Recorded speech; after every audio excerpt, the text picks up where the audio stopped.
दोस्तों आज भारत और रशिया की फ्रेंडशिप अपने सबसे टफ टाइम से गुजर रही है। यूक्रेन रशिया वॉर के बीच पूरा का पूरा वेस्ट रशिया के खिलाफ एकजुट हो रखा है और अब वो चाइना के साथ साथ भारत पर भी दबाव बना रहे हैं कि भारत अपनी दोस्ती रशिया से खत्म कर दे और उनसे बिजनेस करना बंद कर दे। हाल ही में आपने सुना होगा कैसे नेटो के चीफ अपने डैडी ट्रंप को खुश करने के चक्कर में भारत को सेकेंडरी सैंक्शंस की धमकियां दे रहे थे।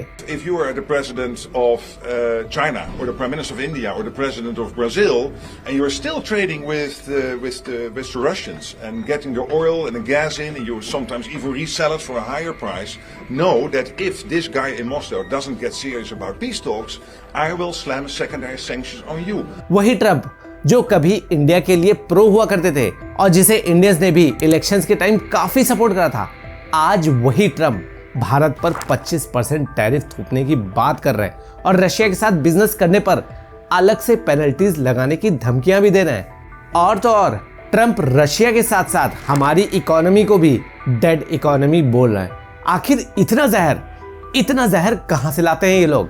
शायद पाकिस्तान के साथ नजदीकियां बढ़ाने का ये असर होगा या फील्ड मार्शल आसिम मुनीर ने डिनर टेबल पर ट्रंप के खाने में कुछ मिला दिया होगा। जो भी वजह हो, लेकिन ये हमारे लिए इतना भी शॉकिंग नहीं है। हमें ये मालूम था कि यूएस अपने टर्म्स को डिक्टेट करने के लिए किसी भी हद तक जा सकता है।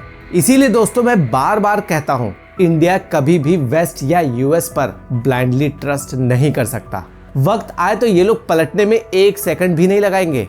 लेकिन अफसोस की बात यह है दोस्तों कि हमारे अपने देश में कुछ लोग ऐसे हैं जो बिना कुछ जाने यूक्रेन को सपोर्ट करते हैं और रशिया की दोस्ती पर सवाल उठाते हैं। शायद उन्हें ये नहीं मालूम कि यूक्रेन ने इतिहास में कई बार पाकिस्तान को सपोर्ट करा है और यही लोग अब यहाँ तक बोल रहे हैं कि हम क्यों रशिया के लिए इतना बड़ा रिस्क ले रहे हैं। मैं इन लोगों से दो बातें कहना चाहूँगा।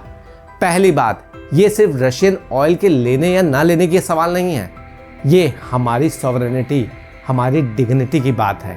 कोई हमें आकर डिक्टेट नहीं कर सकता कि तुम ये करो, ये ना करो, ऐसा करो, वैसा ना करो। हमारी फॉरेन पॉलिसी नेशनल इंटरेस्ट पे बेस्ड है, ना कि दूसरों के इंटरेस्ट पर। हम पाकिस्तान नहीं हैं।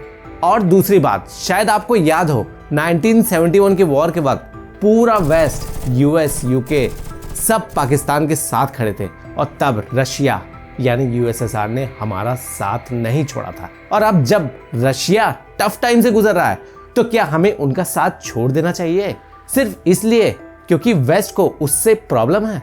दोस्तों 1971 का इंडो पाक वॉर एक हिस्टोरिक मोमेंट था। इंडिया की एक कॉम्प्रिहेंसिव विक्ट्री हुई थी, लेकिन सच कहूं अगर सोवियत यूनियन का साथ ना होता तो शायद ये जीत इतनी आसान भी नहीं होने वाली थी।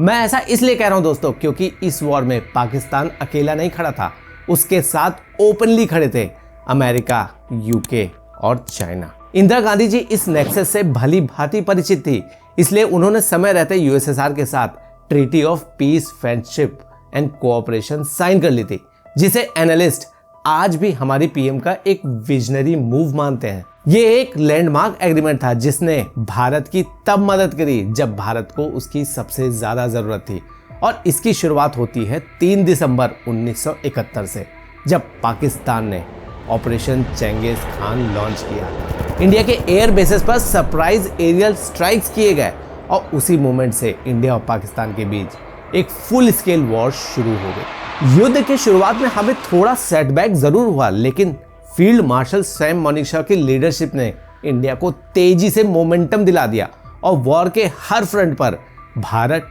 डोमिनेट करने लगा। अब दोस्तों यही चीज वेस्ट को हजम नहीं हो रही थी।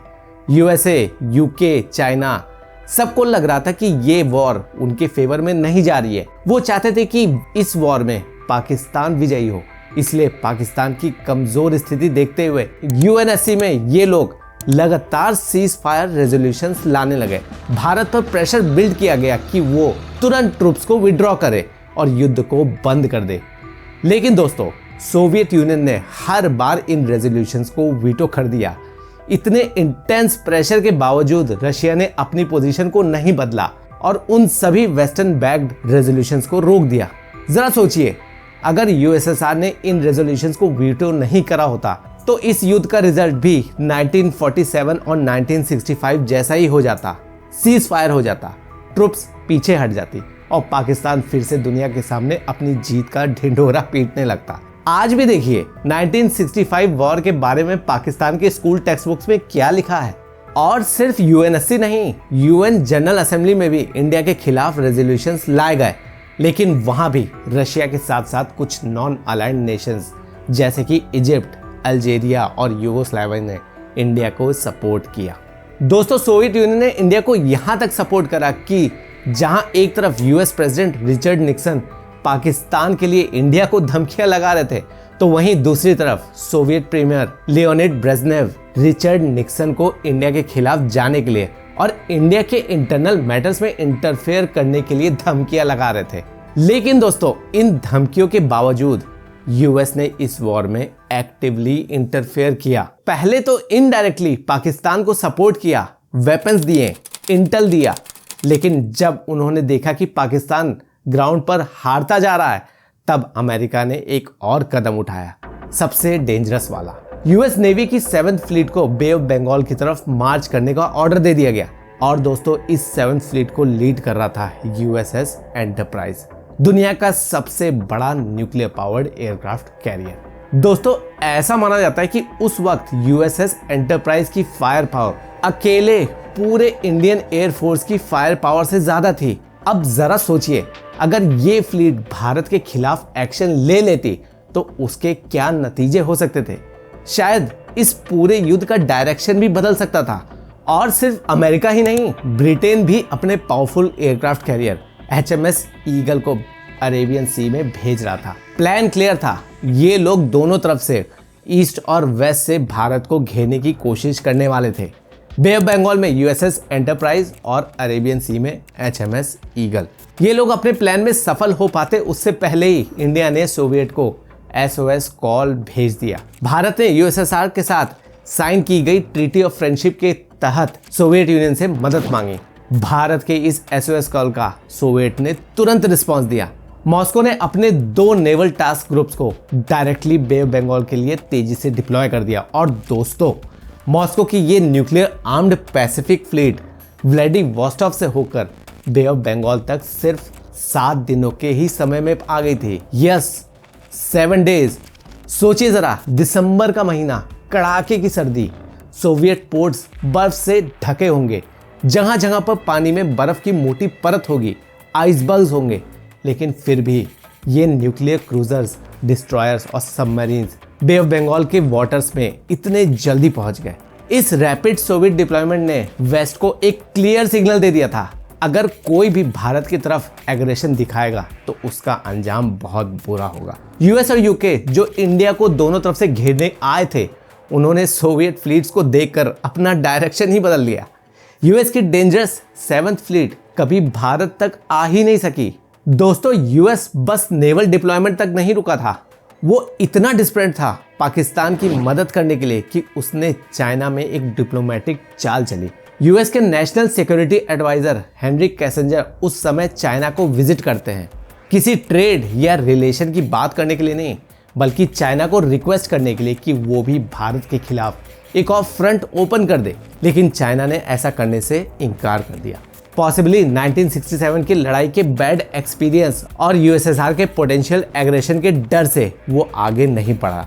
सोवियत के इस वैल्यूएबल सपोर्ट की वजह से भारत ने बिना किसी प्रेशर के इस युद्ध को डोमिनेट करा और सिर्फ 13 दिन के अंदर ही पाकिस्तान ने सरेंडर कर दिया। 93,000 सोल्जर्स ने भारत के सामने हथियार डाल दिए और दुनिया के मैप में एक नया देश बन गया, बांग्लादेश। दोस्तों, उस समय भारत एक कमजोर देश था। आज वक्त बदल गया है, भारत आज एक स्ट्रॉन्ग ग्लोबल पावर है। वहीं दूसरी तरफ यूएसएसआर जो टूटकर रशिया बन गया है, वो आज एक आइसोलेटेड और सैंक्शन से घिरा हुआ देश है। लेकिन इसका ये मतलब नहीं है कि रशिया मिलिटरीली एकदम वीक हो गया है। रशिया आज भी इतना ताकतवर है कि वो पूरे वेस्ट को अकेले ही हैंडल कर सकता है। उसे हमारे मिलिट्री हेल्प नहीं चाहिए, लेकिन डिप्लोमेटिक सपोर्ट जरूर चाहिए। और अब सवाल आपसे, क्या हमें वेस्ट के कहने पर अपने सबसे लॉयल और टाइम टेस्टेड फ्रेंड को छोड़ देना चाहिए? वही वेस्ट जो 1971 में पाकिस्तान के साथ था, जो हर मोड़ पर पाकिस्तान को फंड करता आया है, सपोर्ट करता आया है और जो ऑपरेशन सिंदूर में भी पाकिस्तान के फॉल्स नैरेटिव को चला रहा था। अपने ओपिनियंस मुझे कमेंट सेक्शन में जरूर लिख कर दीजिएगा। जय हिंद।